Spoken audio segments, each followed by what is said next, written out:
So Rabbi Nachman explains that food is necessity, and it's the way we grow physically.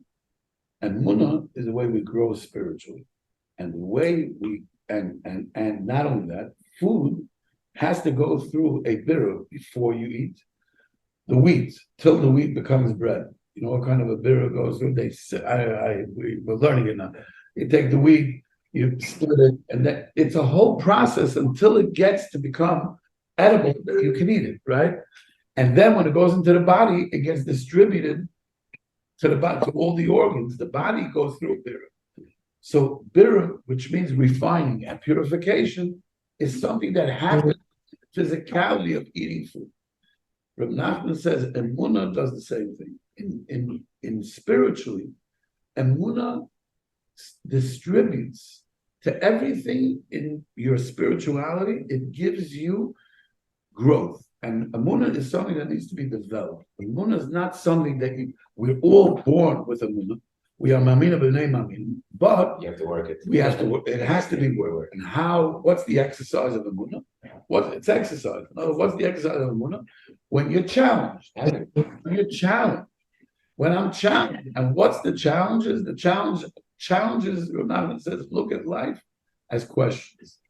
Every challenge that I have is a question. It's always the same question. The question is always ultimately, like we were talking about the victim before. Who is it? Is it the perpetrator or is it Hashem? In other words, the question always is, where's Hashem? I don't see you. Because if I see Hashem, I have no question. Everything is clear to me. If we were able to have the answers to all the questions of what we're seeing, what would be the answer? The answer is, we see Hashem and we know Hashem only does good.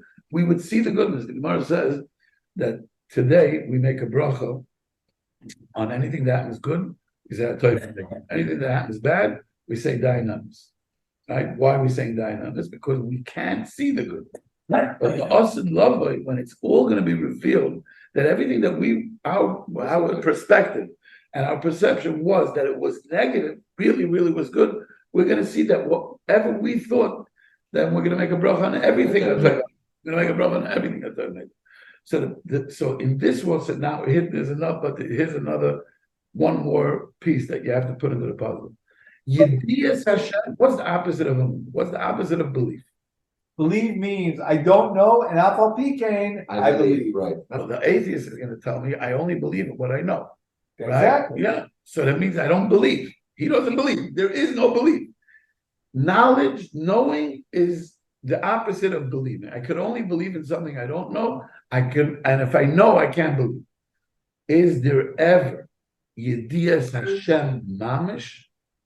In this Bria, even Avraham Avinu came to the highest level, even Moshe Rabbeinu came, he only saw the back of Hashem. He was never able to see. So Yediyas Hashem Mamish, there is no such thing in this world. We get to Hashem, we're going to get to Mashiach's time, can we ever have Yediyah Mamish with something we're limited? Can limited something finite ever know something that's unlimited? It's impossible. Says Rabbi Nachman, however, yes, there is a Yediyah in my emuna. I can elevate my emuna to a place of Yediyah. And we've all gone through a place where you see Yad Hashem and you said, wow, there was no other way. I met you yesterday. There's no other way, but no such a thing, coincidence. Right. It's Yad Hashem. And the more you start looking that everything is orchestrated and coordinated, and every single thing that's happened, there is no place where it's not Hashem. However, we don't see him always. But sometimes we're gifted and he gives us a fraction of an insight, but it's much, much bigger than we know.